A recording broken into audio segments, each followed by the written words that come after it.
Hello and welcome to The Hero Spouse. I'm Kendra Ruth, here to answer one of your questions about marriage and midlife crisis. Today we have an anonymous female left behind a forward-moving spouse with a bomb drop of June 21st, 2020 and a date of marriage of 1999. She says that he is an off and on and a high-energy replayer. She says, my husband has been living with the affair partner for over 4 years, but I discovered the affair at bomb drop. So a little bit before and they moved in together about a year later or so.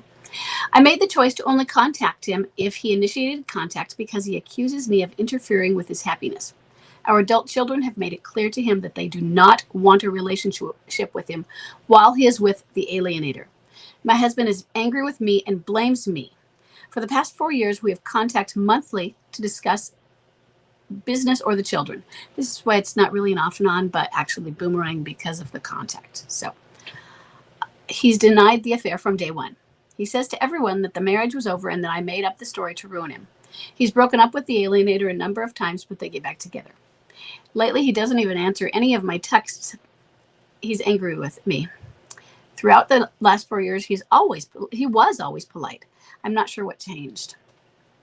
I really hope he breaks up with her soon because he's missing out on being with his children. He would have done anything for his children except leave. He would now do anything for them except leave her.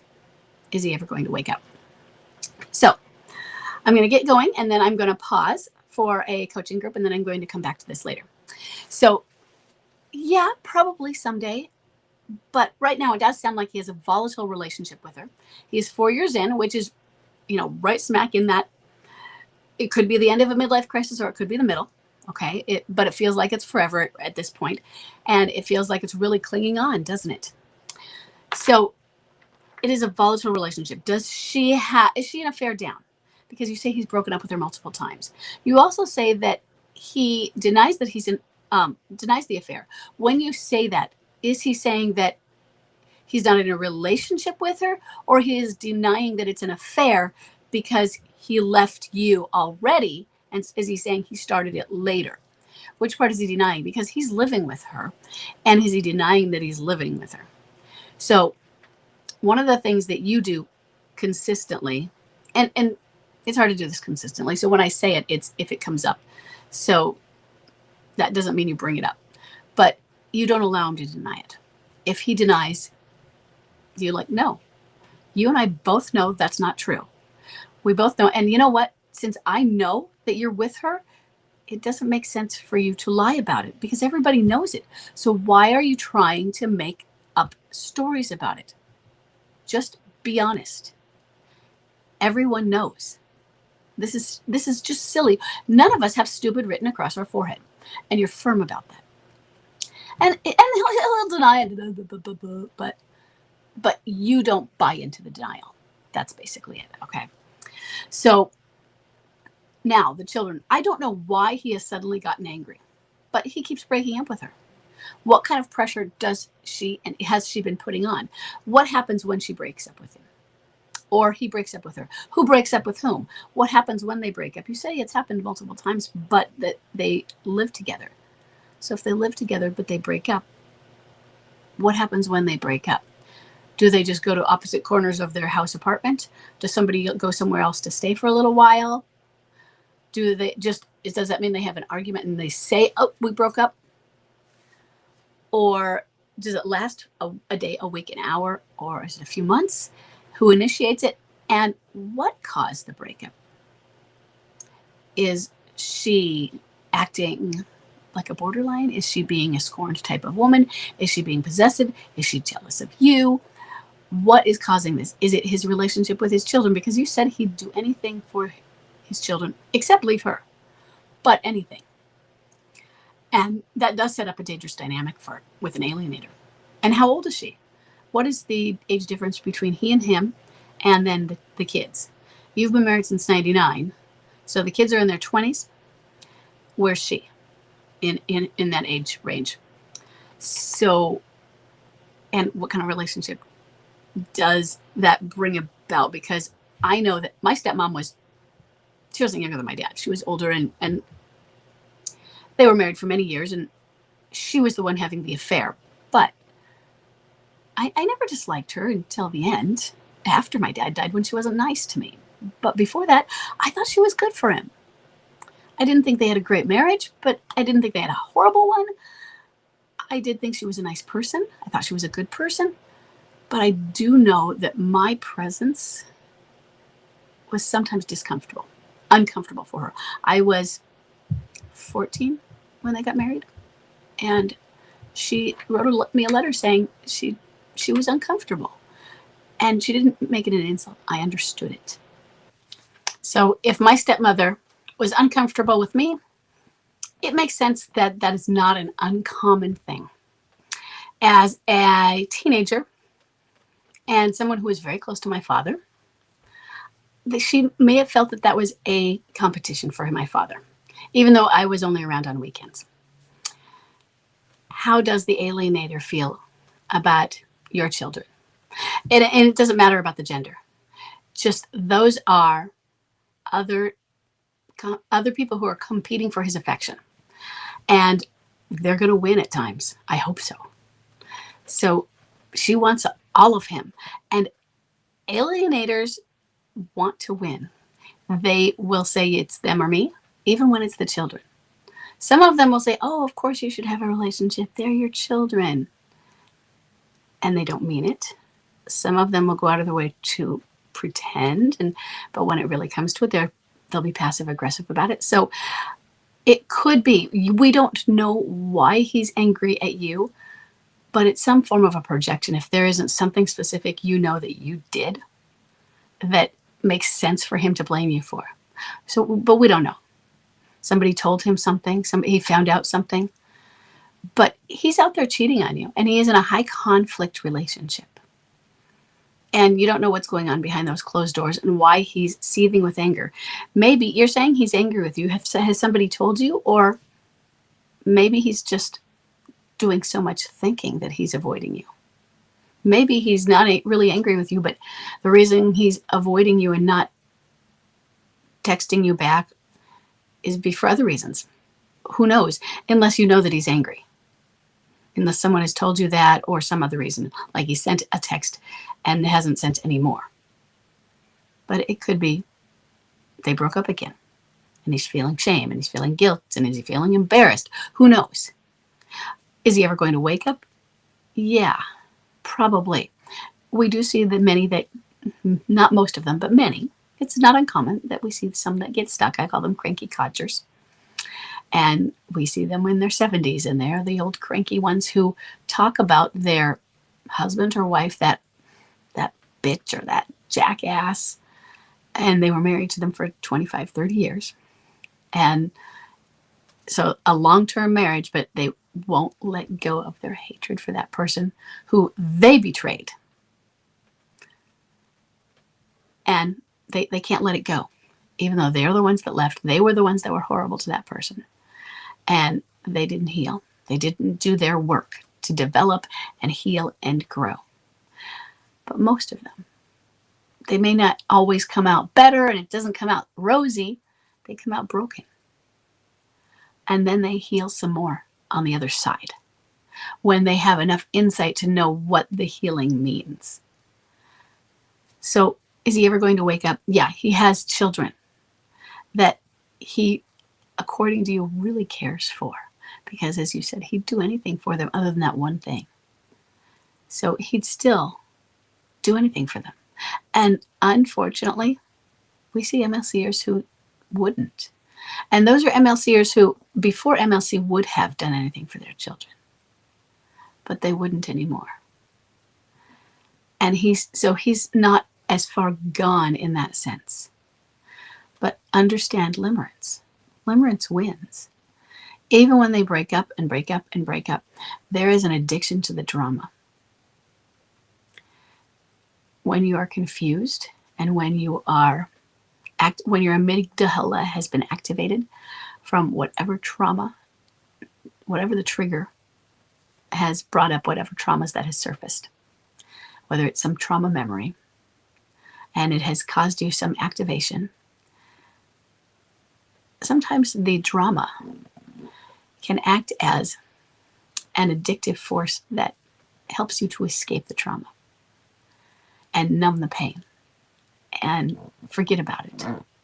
And so that's why they go towards these addictions. It's not just alcohol, but the high energy of an affair.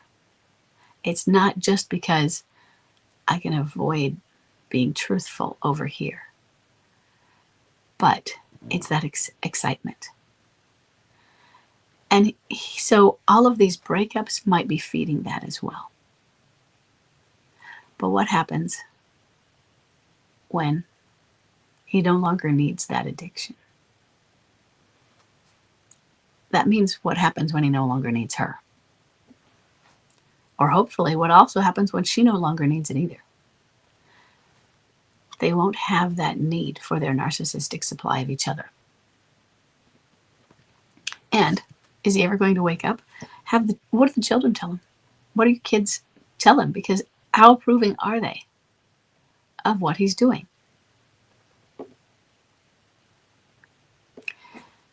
So I want you to have some faith. I can't tell you what he's going to do regarding your relationship. And you haven't said what you want regarding your relationship. You've said what saddens you is the relationship with the children. Whether you're standing or not, I want you to have faith that given what you're talking about right here, that he's had a solid relationship with his children, that there's a good chance he will come back to that. There will be things that are damaged, but there can also be things that are strengthened because of the empathy and things that every one of them has learned, so that as his children go through hardship in their lives and their relationships, he'll have some compassion and empathy for them, hopefully. And your children may hopefully learn what to avoid and learn some of the signs and the red flags. Not that we wanted them to have to learn that, okay? I know it's been a tough lesson. So the next thing is, what are you doing? You're worrying about your children, and you're worrying about the relationship for him and your children. What are you doing for you? That's what I want to see you focusing on. I want to see you focusing on your healing and your detachment and your empowerment. I like that you've had this contact, and I like that you say he's always been nice, even though some of the things you say don't sound very nice. You said that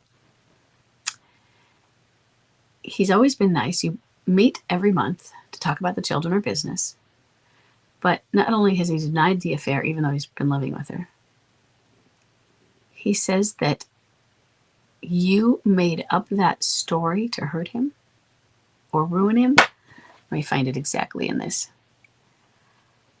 He says to everyone that the marriage was over and that I made up the story to ruin him. That's not very nice, though. So how does he say that? Does he say that like a victim or like an angry man? And when you say that, or when you respond to that, if he says it to you, or are you only hearing it through the grapevine? If he says that to you, what do you say? You know what? I'm really sad that you're spreading a lie like that when you know that it's not true. Rather than deny it, I don't have a problem, actually, I think, with the absurdity of it after a bit. But I want to start with empathy. I want to start with a calm voice of, I'm really sad that you, not that you think that's true, because he doesn't think it's true, because he knows it's not made up. He's the one doing the actions that he's claiming you made up. But I'm really sad that you have chosen to make up a lie like that. A lie that is meant to hurt me, or a lie that is not meant to hurt you, but a lie that is meant to make others feel badly about me, or to ruin me. A lie that is meant at my expense, when you know what you've been doing, just to make you feel better about your sins. it really makes me sad that you feel so ashamed of your actions. Now, notice what I'm doing right there is I'm not saying you should feel ashamed, or you can use guilt. You can say you feel so guilty or you feel so ashamed. I'm stating it as though it's a fact. You feel ashamed or you feel so guilty about your actions. What I'm not doing is I'm not saying you should feel ashamed. You should feel guilty. To do that would be toxic guilt, toxic shame. What I'm doing instead is claiming that he has guilt, his own guilt, claiming he has his own shame.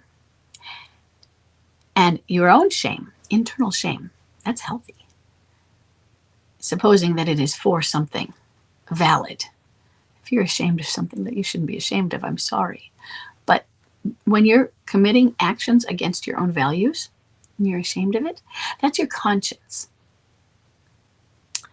And that's a good thing. We have that shame and guilt to keep us in line. And what you're doing is you're planting that, saying, if he's trying to bury the shame, you're bringing it back.